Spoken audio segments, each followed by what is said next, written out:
Organisasi bisnis maupun organisasi non bisnis ada memiliki sebuah kode etik.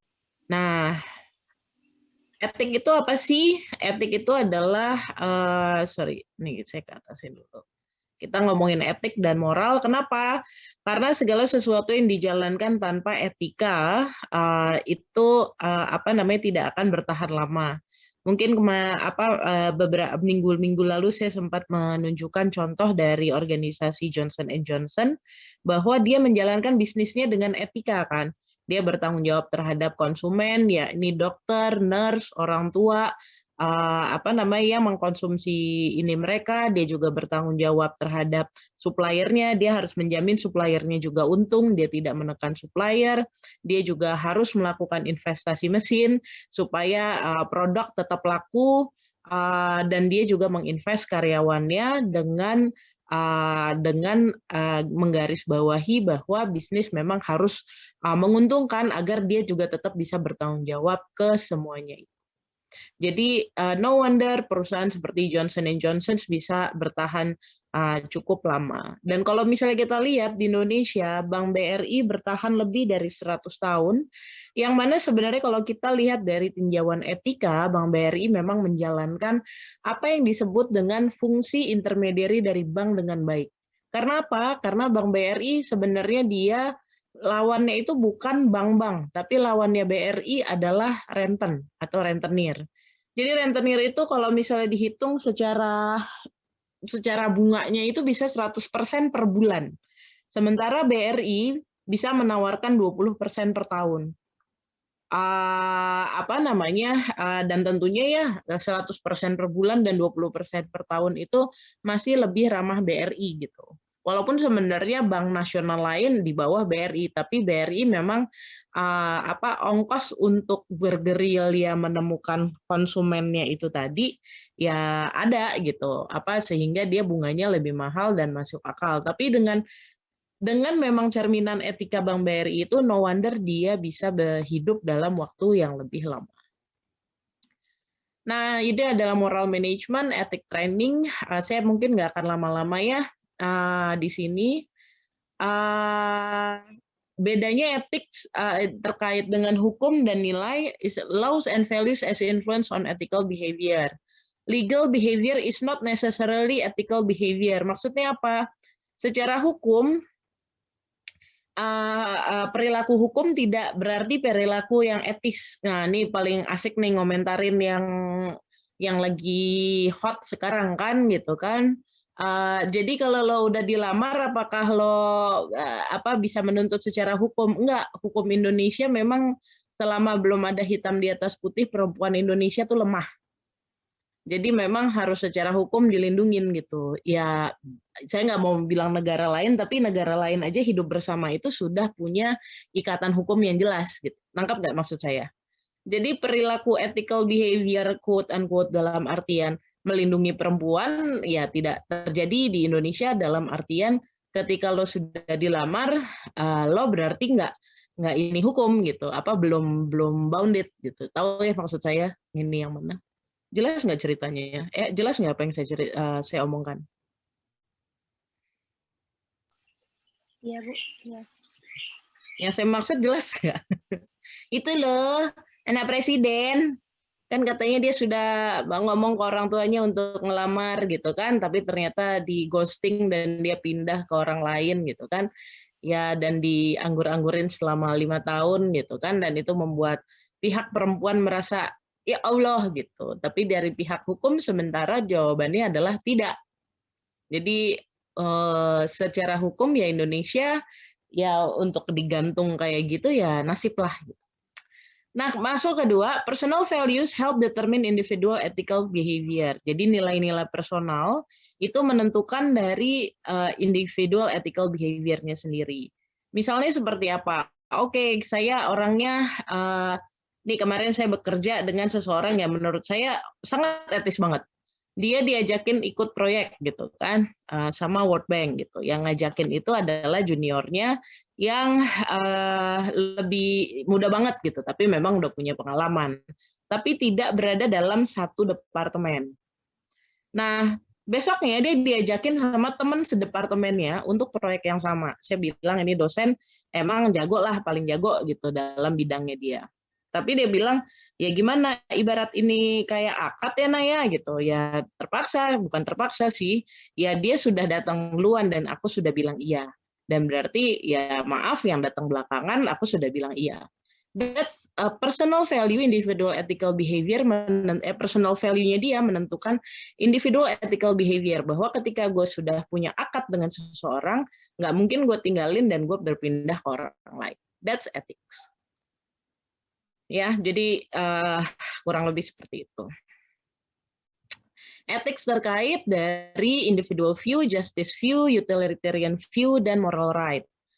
Ini bisa dibaca ya. Authoritarian view itu adalah delivers the greatest good, individualism of, saya pikir sih ini nggak terlalu ini sih, cultural issues. Ini kan gini aja deh, biar cepat. Kemarin saya kan udah share PPT ethics ini. Ada yang mau ditanyakan nggak terkait ethics? Saya juga ada terima sih itu personal learning essay-nya. Atau clear? Atau masih ada yang mau ditanyakan terkait ethics? Karena hari ini sebenarnya kita tidak membahas ethics sih. Wah, kalau diem berarti pada tidur atau bingung jawabnya. Ya udah, saya bahas sedikit lagi deh. Nah, ini figur 32 ini menarik banget, the extreme of cultural relativism and ethical imperialism dalam international business ethics. Kalau cultural, when in Rome, do as the Romans do. Jadi kalau lo berada di sebuah negara, ikutilah ketentuannya. Sementara kalau dari sisi moral absolutism, don't do anything you wouldn't do at home. Jadi kalau di cultural relativism dibilang tidak ada etika kultur yang superior. Nilai dan praktek dari lokal setting menentukan apa yang benar dan apa yang salah.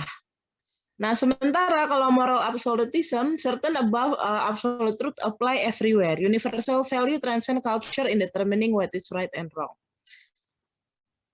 Dari dua kontinum ini, ada yang mau ditanya nggak? Atau mungkin saya kasih cerita dulu ya kali ya, cerita case.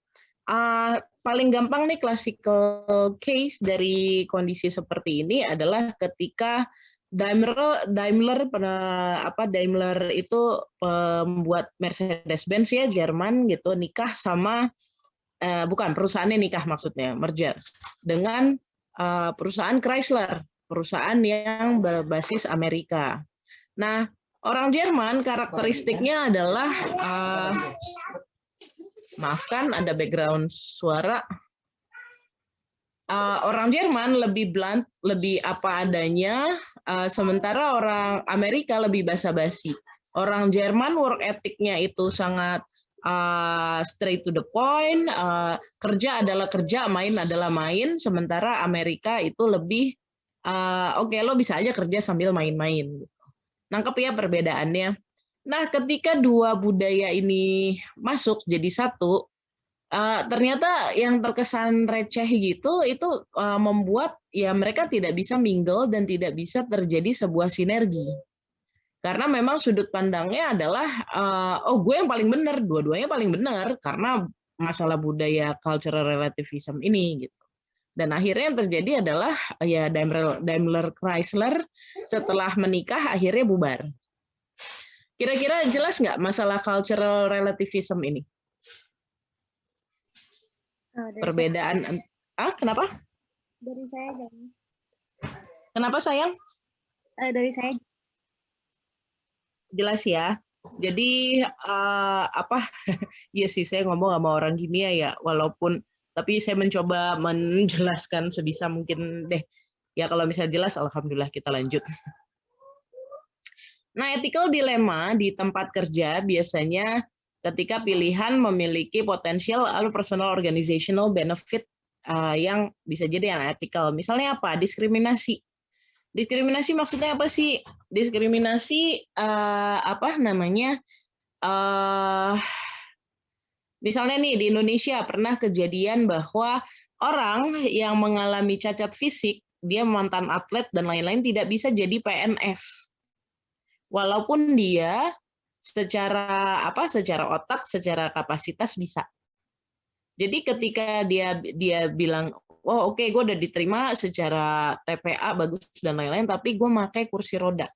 Dan ternyata itu dibilang kalau para panitia PNS itu penerimaan PNS-nya adalah nggak bisa, kan harus sehat walafiat, lo tidak sehat walafiat gitu. Nangkap nggak maksud saya? Terus dia juga bilang, gue juga sebenarnya sehat walafiat, cuma nasib aja gue ketabrak mobil gitu kan. Nangkap nggak dengan ethical dilemmas yang common yang terjadi. Dan akhirnya saya nggak tahu ya akhirnya si Mbak itu gimana gitu, tapi dia banyak dibela oleh komunitas atlet dan waktu itu seorang menteri juga mendorong Mbak ini. Nanti bisa di Google ceritanya. Terus sexual harassment. Biasanya perempuan, hei cantik, ada catcall dan lain-lain gitu. Terutama untuk perusahaan-perusahaan yang didominasi sama laki-laki ya, mereka merasa perempuan itu ya gitulah gitu. Atau pada waktu itu nih saya cerita, tapi jangan deh nanti ketahuan fakultas mananya. Atau conflict of interest. Jadi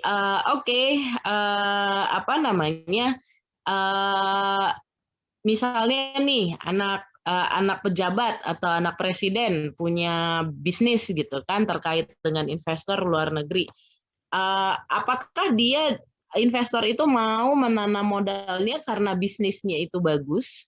Apa karena memang dia anak presiden sehingga kalau dia sudah into anak presiden dia bisa mendapat akses ke presiden sehingga dia bisa present. That's a conflict of interest. Jadi ngebayang ya, ethical atau ethics in a workplace itu bisa macam-macam gitu. Dan kembali ke awal, we need to make sure everything is according to ethics. Karena when the business is not according to ethics, biasanya kalau bahasa orang agama gitu kan kagak barokah. Tapi kalau bahasa orang bisnis, nggak ada konsistensi dari kualitas pekerjaan once the ethics itu dihajar gitu, dicuekin gitu, sehingga kemudian ya standar bisnis dan lain-lain bisa jadi menurun. Dan itu juga yang terjadi, saya harus menyebut namanya karena kalau nggak ngeh. Di Carrefour Indonesia, Carrefour used to be the best hypermarket di Indonesia, punya supplier yang bagus, harga yang strong gitu kan. Terus habis itu karena Carrefour di luar negeri itu bangkrut, Carrefour Indonesia dijual, walaupun sukses tapi harus dijual dalam rangka untuk nutupin bangkrutnya Carrefour di luar negeri. Dan yang beli adalah grupnya CT Corpora, grupnya Hairul Tanjung. What happened? Ternyata ya itu, karena memang Khairul Tanjung manajemennya itu kan sangat kekeluargaan. Yang tadinya nggak bisa masuk Carrefour karena kualitasnya kurang, bisa masuk Carrefour. Terus habis itu karena dia punya sister company ya, which is Bank Mega, dia ngebuat payment-nya semua dengan Bank Mega gitu, promotions-nya Bank Mega. Yang terjadi ada supaya makin banyak orang bisa masuk Bank Mega. Tapi yang terjadi adalah karena kalau pakai kartu kredit Bank Mega itu naik, berarti kan apa yang nggak pakai kartu kredit Bank Mega harganya harus dinaikkan kan. Jadi ibaratnya ini kan kayak cross subsidi. Nah orang yang lama, yang kebanyakan orang justru malah nggak punya kartu Bank Mega untuk belanja di Carrefour atau yang sekarang namanya Transmart Carrefour. Dan yang terjadi apa? Ya yang harusnya calon yang mensubsidi ini nggak ada gitu, dan akhirnya ya orang mikirnya ya jadi mahal belanja di Carrefour karena harganya dinaikin buat bayarin orang yang dapat diskon dari Bank Mega gitu. Dan akhirnya slowly but surely posisi Carrefour menjadi turun.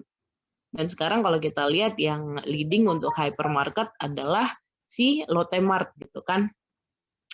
Jadi gimana yang mau saya underline di sini, ethics is not only about concept, it's all about practice. It's about practice in management which make the management process within a company itu memang bisa berjalan dengan lebih baik apabila memang standar nilai ethics ini bisa dijalankan.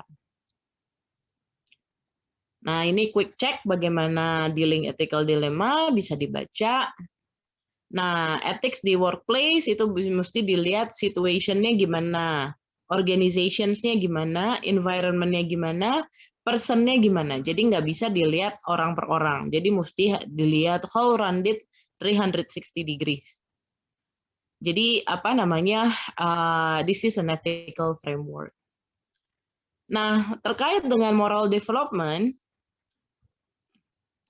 nah, di sini kelihatan adalah bagaimana evolusi manusia dari pertama self-centered behavior. Jadi stage-nya itu cuma avoid harm or punishment. Stage 2 naik dikit, make deals for personal gain. Nah, itu move ke social centered, act consistently with peers or others, follow rules to help society. Tapi yang diharapkan adalah post-konvensional, principle centered, act according to internal principle, live up to societal agreement concerning individual right. Jadi ini adalah contoh bagaimana moral development dari individual. Bu, jadi kembali kita lihat di sini. Jadi kembali ya, ethics itu bukan hanya ethics as ini, tapi ethical decision making ini dipengaruhi oleh situasi, organisasi, environment, dan person. Cuma memang person adalah yang key ya gitu, yang ya ujungnya walaupun udah punya apa namanya organisasi gitu, udah punya budaya, tapi ya person yang paling menentukan. Nah, ini contoh ethical environment, govern law and regulations, competitive climate in industry, social norms and value.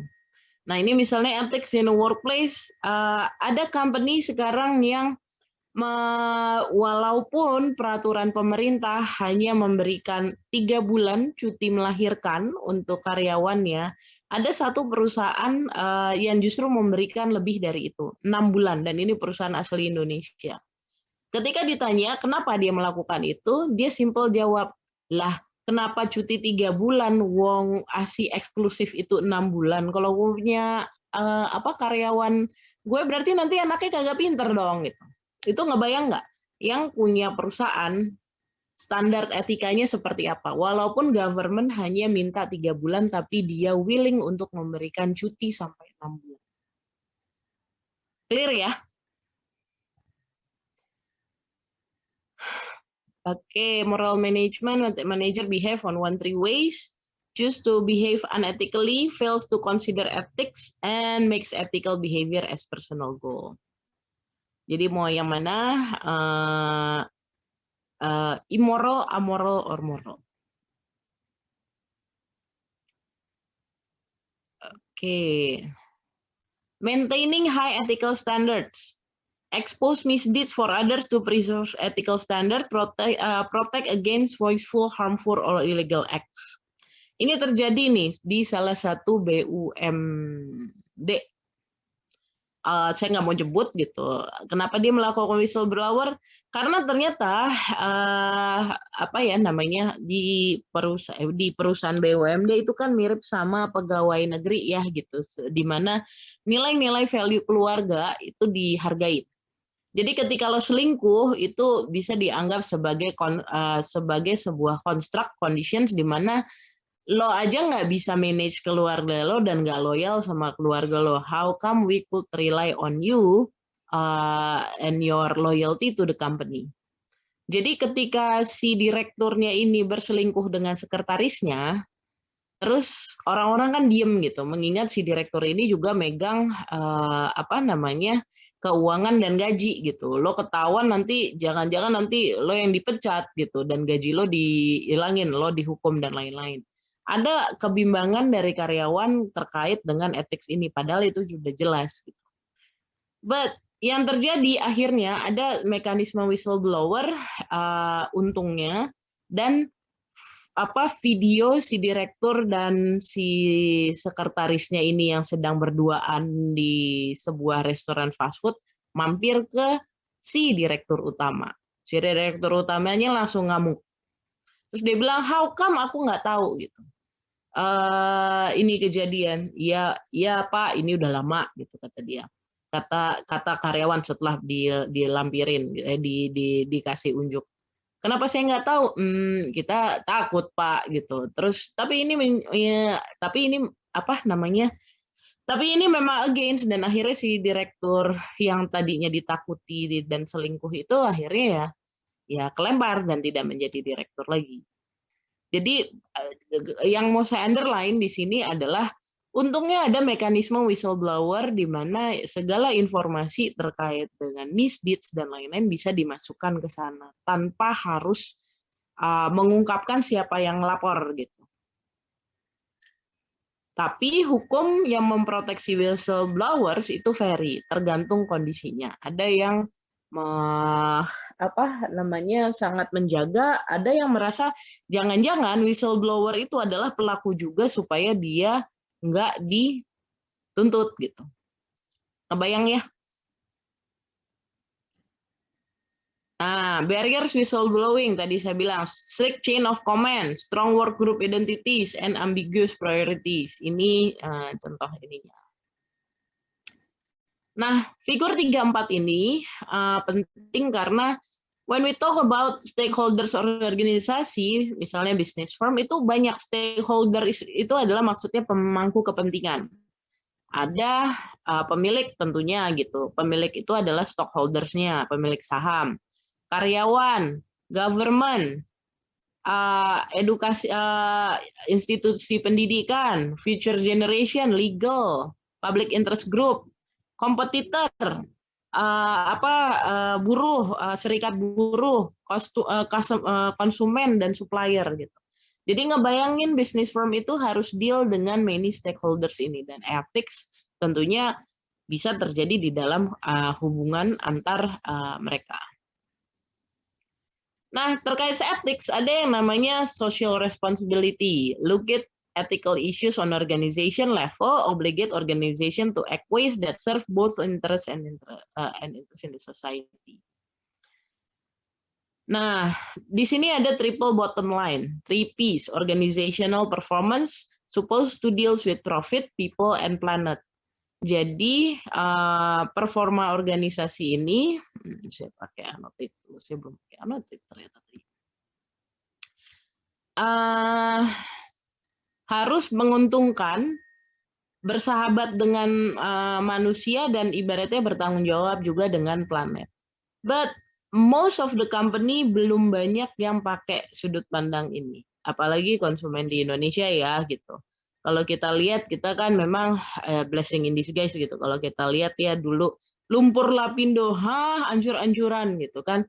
Baru blessing in disguise-nya 10 tahun kemudian bahwa ternyata lumpur lapindo itu membawa rare earth material keluar gitu dari bumi Indonesia gitu. But sebenarnya lumpur lapindo itu benar-benar ngebuat banyak banyak pemukiman menjadi hancur kan karena banjir lumpur lapindo gitu, dan ibaratnya itu sampai harus minta APBN untuk bilang itu sebagai kejadian luar biasa, padahal sebenarnya kalau dari sisi company itu juga ada salah company-nya karena mismanage gitu, cuma ternyata dampaknya sebegitu besar.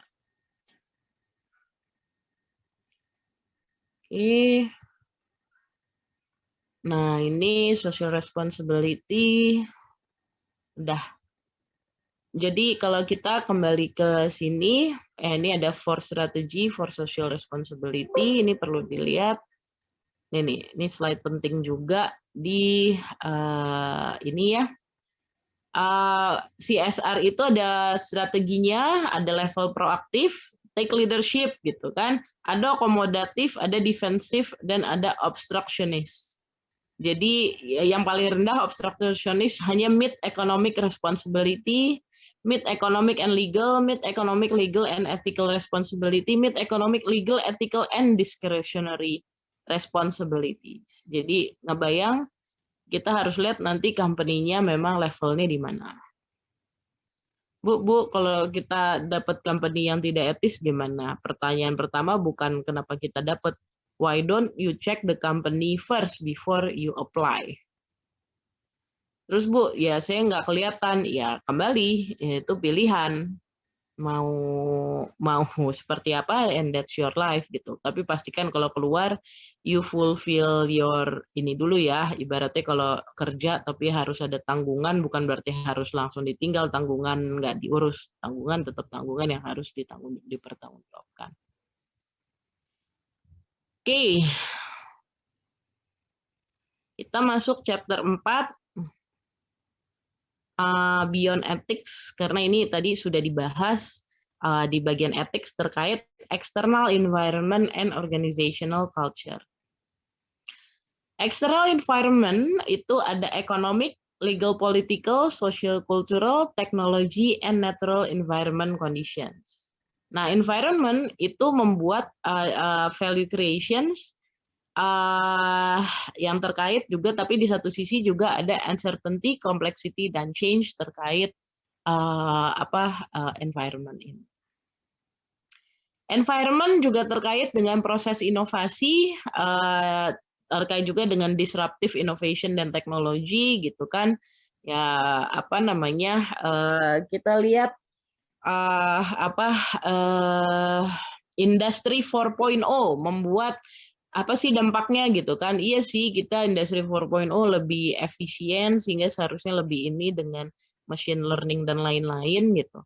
Tapi ternyata berdampak pada sosial gitu. Maka dari itu sekarang juga ada society 5.0 gitu yang digadang Jepang, karena ternyata problem di Jepang adalah orang-orangnya kepada tua gitu. Jadi udah tua, panjang umur gitu. Terus yang generasi mudanya juga nggak banyak melahirkan gitu. Jadi they need to change the environment supaya lebih sesuai gitu dengan Society 5.0. Nanti coba dibaca Society 5.0-nya ya.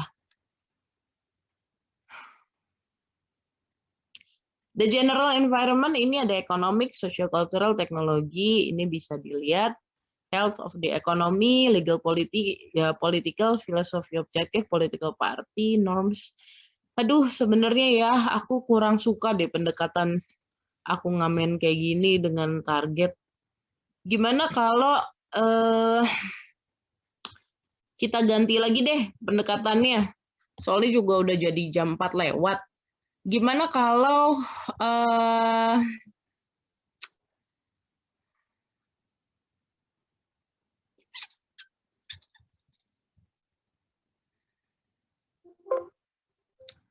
nih ya, bab 4.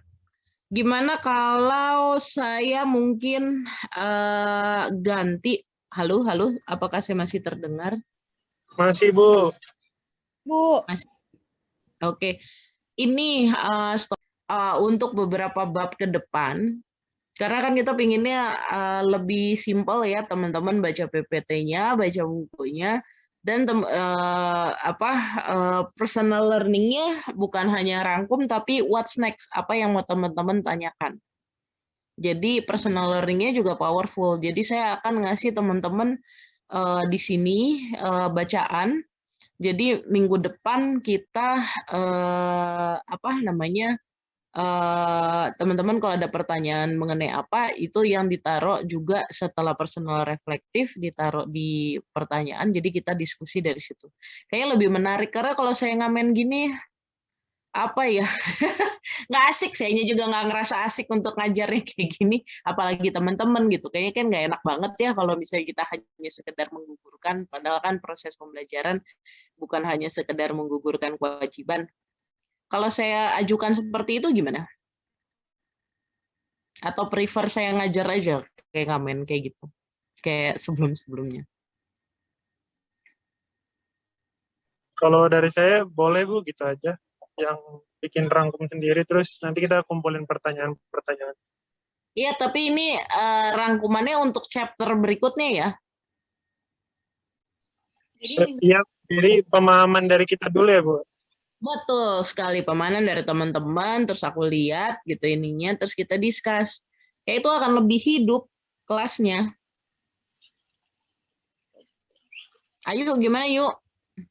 Bu, jadi nanti minggu depan rangkumannya yang buat PPT yang buat minggu depan ini. Ya, pokoknya saya kasih rangkuman dulu kan, kemarin kan minggu lalu saya kasih chapter 23. Sekarang saya kasih 456. 45 kan udah dibahas, 45 baru dibahas. Cuma mas saya sih juga nggak merasa cukup firm ya. Ya 456 saya akan kasih. Jadi minggu depan chapter 456. Oh, oke. Clear? Clear, Bu. Clear. Ya udah, kalau clear, ada pertanyaan nggak?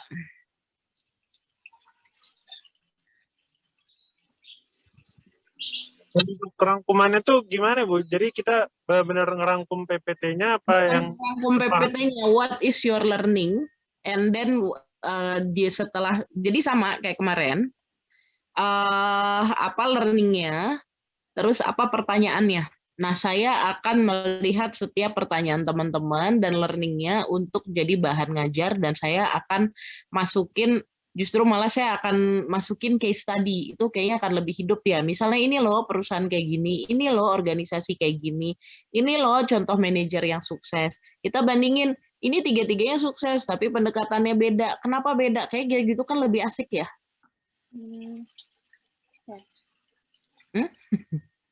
Iya, Bu. Nggak apa-apa. Kita coba pendekatan skor. Karena kalau saya ngamen gini aja sih juga nggak tahu kalau teman-teman ngerti apa enggak. I can even see your face. Maaf ya, ini derita pengajaran COVID. Masih harus mencari bentuk gitu. Gimana? Oke? Boleh? Bu, gimana Bu? Oke. Bu, gimana Bu? Ini kan udah mau UTS Bu, 2 kali lagi gitu kan. Kan kita 10 pertemuan kan. 5 pertemuan sebelum tes, nggak apa-apa, kan cuma satu kelas ya, saya akan desain untuk ini gitu, dan pertanyaannya pun juga pasti akan sekitar pertanyaan teman-teman juga gitu. Kalau ada pertanyaan bagus, why not I make it like it's a part of dari UTS gitu. Jadi menurut saya tuh justru malah lebih bagus metodologi pengukurannya. Gimana? Oke ya? Maksa. Oke, Bu. Oke. Olivia, gimana Olivia? Paramita? Setuju aja, Bu. Setuju aja. Paramita, gimana Paramita? Ini saya, Bu. Oh, saya pikir tadi yang ngomong Olivia. Gimana Olivia?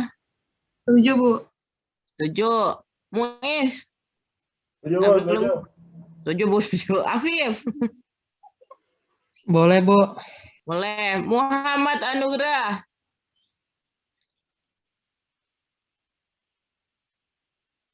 Nggak 3 bab, kalau lo mau dibuat personal reflective essay-nya digabung juga mangga, karena menurut saya bahasan mengenai ethical dan external environment of organizations itu sebenarnya saling terkait gitu. Jadi kalau mau dibagi jadi dua alinea dalam satu ini ya udah, tapi memang masih terkait satu sama lain. Dan yang terpenting yaitu pertanyaannya bawahnya. Ya, betul. Ya deh, kalau gitu terima kasih. Pertama-tama saya mohon maaf tadi technological glitch.